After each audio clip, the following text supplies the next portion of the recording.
Mais on n'a pas fermé la porte là pour pas faire de bruit. Ok. Moi, je fais un clap parce qu'en fait, on a deux caméras et c'est pour synchroniser les deux caméras. Hmm. J'aime bien expliquer ce que je fais. Non, tu as raison. Oui, mais lui, c'est pas. Tout à fait. Personne ne sait d'ailleurs, les gens d'habitude savent pas. Ouais. Très bon, Nicolas. Ça règle là-bas si tu veux. Ouais, Vincent. Nickel. Et ben, quand tu veux.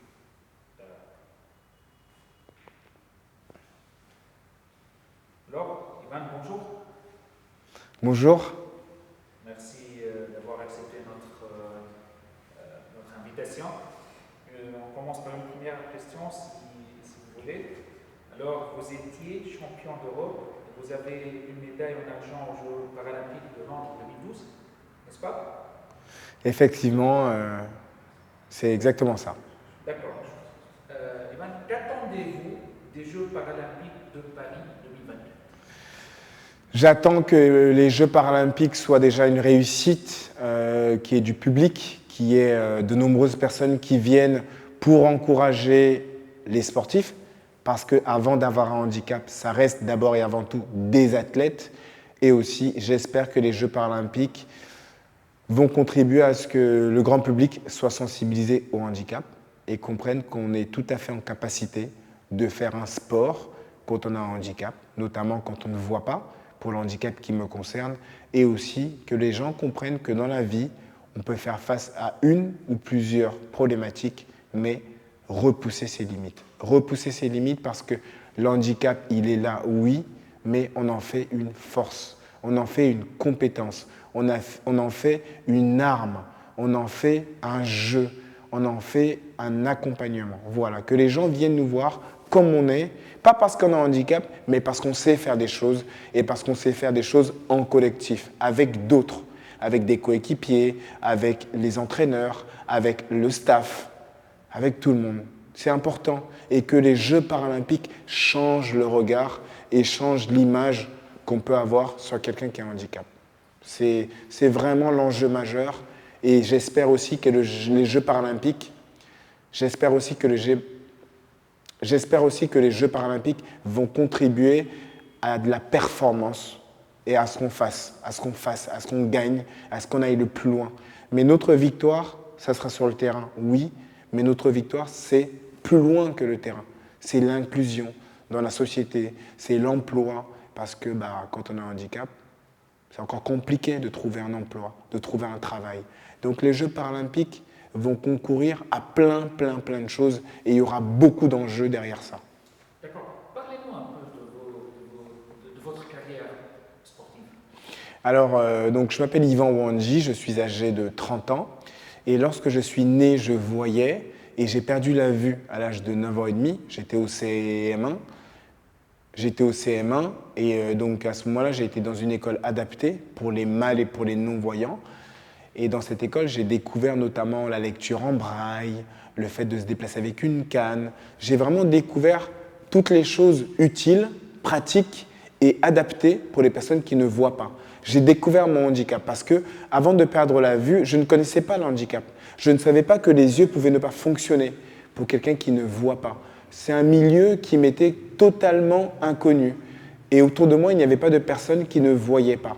Donc à ce moment-là, j'ai découvert le handicap en général, j'ai découvert le handicap visuel et par la suite, à l'adolescence, j'ai découvert le cécifoot. Je ne savais pas que le football était adapté pour les mâles et pour les non-voyants. Je ne savais pas que le cécifoot existait. Donc j'ai découvert cette version du football. Ce n'est pas un sport, le cécifoot, non. Pour moi, dire que c'est un sport, c'est le mettre dans une catégorie différente. Non, c'est une version du football. C'est une manière de jouer au foot. C'est du foot à 5. Le cécifoot se joue dehors. Ça ne se joue jamais dedans, parce que dedans, ça résonne. Et comme on se parle, c'est pas agréable pour les joueurs, même en termes d'acoustique, même en termes d'écoute, c'est pas pratique dedans. Donc on joue toujours dehors. Sur un petit terrain, c'est un terrain synthétique, c'est un terrain qui fait 40 mètres de long sur 20 mètres de large. Et sur les côtés, comme on ne voit pas les lignes de touche, il y a des barrières, comme des petits murets de chaque côté. Comme ça, la balle tape contre la barrière et reste dans le terrain. C'est du 5 contre 5. Chez nous, le gardien est obligatoirement voyant. Obligatoirement. Et les joueurs sont obligatoirement malvoyants ou non-voyants. on porte tous le bandeau pour l'égalité, sauf le gardien. La personne voyante ne peut que être dans le but. Une personne voyante ne peut pas jouer avec nous avec le bandeau. Ceux qui jouent sur le terrain sont forcément malvoyants ou non-voyants, sauf le gardien. Derrière le but, on doit marquer, il y a quelqu'un qui voit. Comme ça, quand il parle, on entend où est le but, parce qu'il est derrière le gardien adverse. Le ballon fait du bruit, comme ça, quand il roule, on l'entend sur le terrain.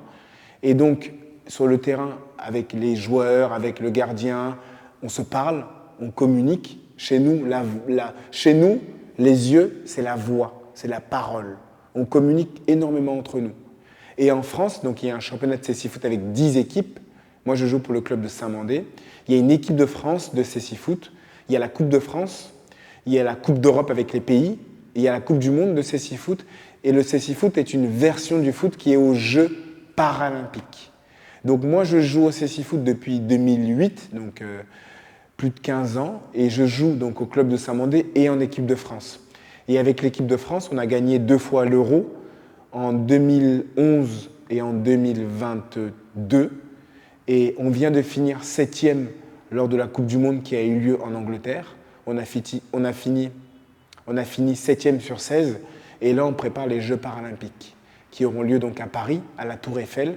Il y aura un terrain qui va être construit, d'abord pour le beach volley, pour les Jeux olympiques, et après, le terrain sera adapté pour le cécifoot. Donc il y aura 13 000 places, et au cécifoot, il y aura 8 équipes.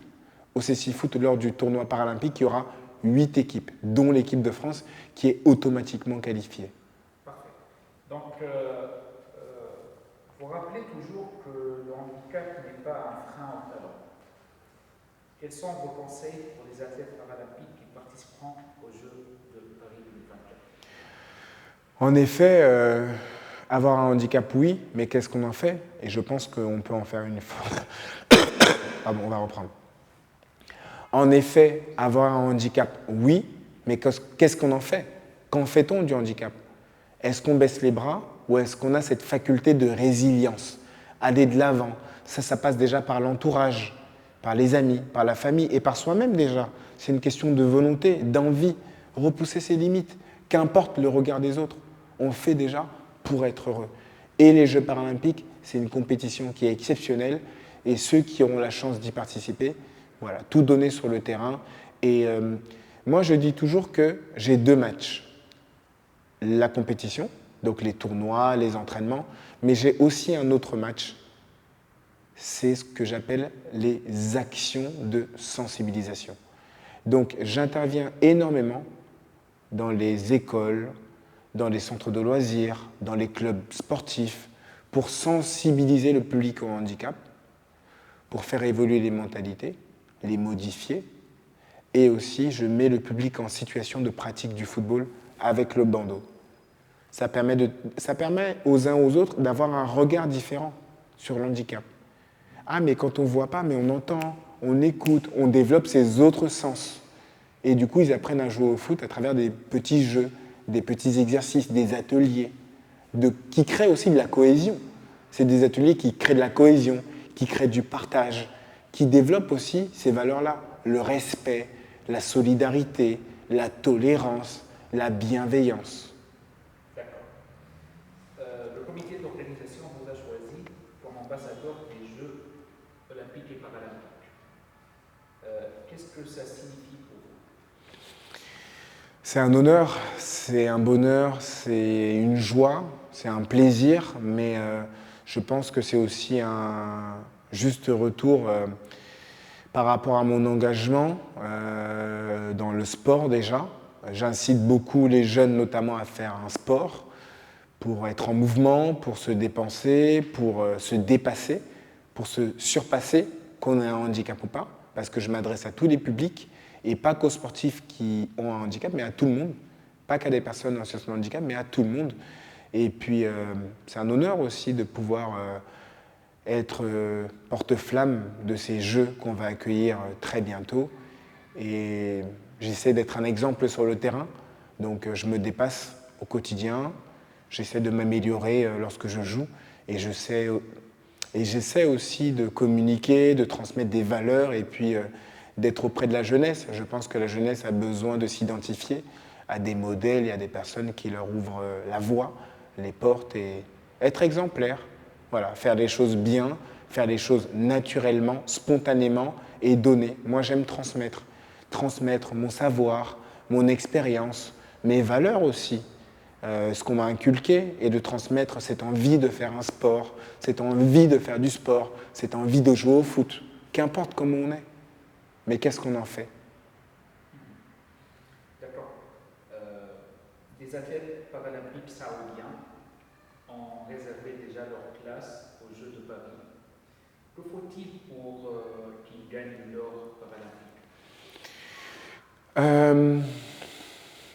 Que ce soit les Jeux paralympiques ou quelconque compétition, je pense que pour avoir l'ambition de gagner un tournoi, il faut déjà s'entraîner.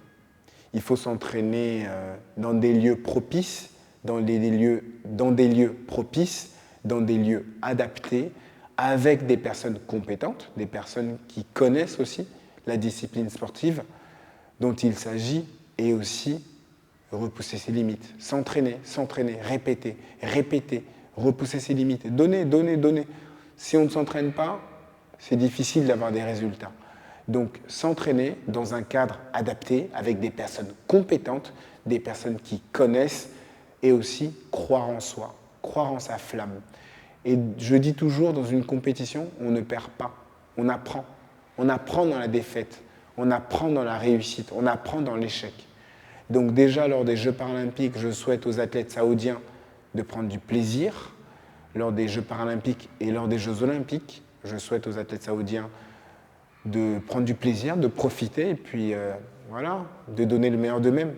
Ça sera déjà leur victoire. Ça sera déjà notre victoire à chacun. À tous ceux qui participeront aux Jeux olympiques et paralympiques, déjà profiter du moment, parce que c'est un moment qui est unique, c'est un moment qui est spécial, et tout donner. Voilà, quand on donne tout, on ne peut pas avoir de regrets. Quand on donne tout, on ne peut pas avoir de regrets. Bah, si on tombe sur meilleur que nous, bah, c'est la vie, c'est le sport. Dans la vie, on ne gagne pas toujours, mais on doit rester la tête haute. D'accord, parfait. L'Arabie Saoudite devient terre d'accueil des grands événements sportifs. Est-ce que vous pensez que le sport paralympique mondial aura plus de chance avec cette vision?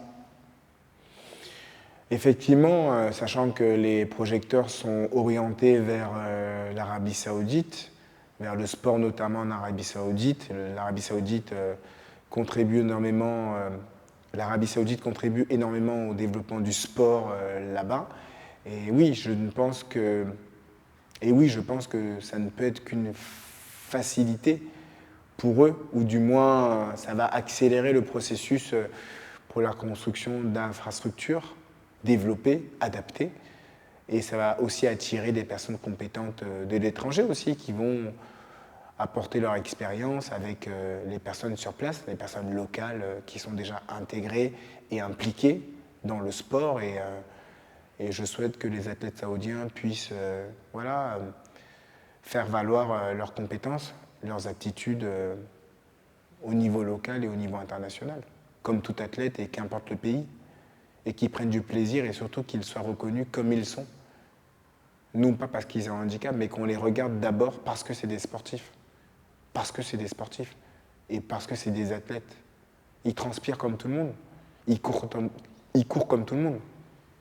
Ils se dépensent comme tout le monde. Donc il n'y a pas de raison qu'on ne les valorise pas à leur juste niveau, à leur juste mérite. D'accord. Pratiquement on a terminé, Ivan, merci. Juste un petit mot, si vous voulez, pour finir, si vous pouvez répéter la phrase, voilà, la France est la terre des Jeux olympiques et paralympiques. Bienvenue à tout le monde, si vous voulez dire à votre manière. La France est la terre des Jeux olympiques et paralympiques Paris 2024. Bienvenue à toutes et à tous. On va juste en faire. Attends, 2 secondes. Alors, Coupe pas en fait dans la foulée. ouais, mais non, mais je peux pas le. Oui, mais il va faire moins fort. Ah oui. Tu fais la même chose, mais en parlant un tout petit peu moins fort. Ok. Trop d'enthousiasme. Ah ok. Je pensais que yalla, quoi. C'est très bien. Mais un tout petit peu moins fort. Ok. La France est la terre des Jeux Olympiques. On va la refaire, pardon. Là, s'il vous plaît, avec les mains, si vous voulez. Voilà, comme ça. Ouais, ok. Pas beaucoup, mais juste pour... Ok, oui, ok. On accueille, quoi. Voilà, ça ne marche pas. Attends. On va baisser le son.